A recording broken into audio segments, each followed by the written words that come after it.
Алматының Түрксіб ауданында бөлінген жерасты газ құбырын жөндеуге кеткен барлық шығын кінәлі тұлғаға жүктеледі. Осы жайтқа қатысты полицейлер іс қозғап тергеуді бастап кетті. Ал апатты дереу жоюға кіріскен коммуналдық қызметтердің арқасында жұмыс түскі 2-де толық қалпына келтірілген. Апатқа себепкер болғандар кім? Үйлер газға қайта қосылды ма? Тілші толықтырады.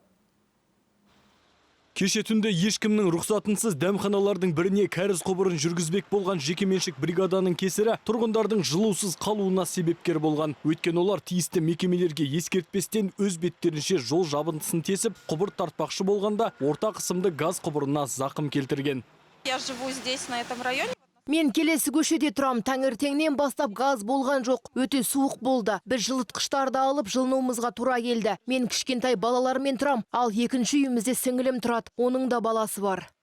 Ал апаттың салдарын жоюға коммуналдық қызмет бүгін таңнан кіріскен. Оқиға орнында 150 жұмысшы мен 6 техникасы жұмыс істеді. Олар бірнеше сағаттың ішінде бүлінген құбырды қайта қалпына келтірген. Алдымен қазандықтарға жылу берілген, кейін пәтерлерге қосылды. 16 қаңтар күні кеше сағат шамамен кешкі 7 шамасында 104 пультына, апатты диспетчер пультына хабар келді. Жерасты газ құбырына зақым келтірілді деген. Қауіпсіздік мақсатында біз газды өшіруге мәжбүр болдық. Ал Түрксіб ауданында бүлінген жерасты газ құбырын жөндеуге кеткен барлық шығын енді кінәлі тұлғаға жүктелмек. Себебі ол ешқандай рұқсатсыз өз бетінше жұмыс істеген. Болған жайтқа қатысты аудан полицейлері іс қозғап тергеу бастап кетті. Бүгінгі таңда Захаров көшесінде арнайы құрылыс топтың заңсыз құрылыс жұмысы жүргізуіне байланысты газ жерлерінің апатына әкеліп соқты.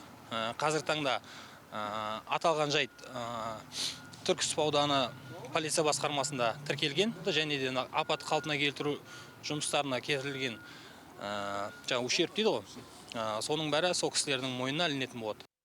Еске салайық, кез келген инженерлік желілерге қосылу үшін жеке және заңды тұлғалар сызбаның негізінде жобалау сметалық құжаттаманы әзірлеп, коммуналдық кәсіпорындармен келісуге міндетті. Сондай-ақ құрылыс жүргізілетін аймақ туралы қала құрылысы бақылау басқармасынан талон алып, аудандық әкімдікті хабардар етуі керек. Одан бөлек құрылыс монтаж жұмыстары коммуналдық кәсіпорындардың бақылауымен ғана жүргізілуі тиіс.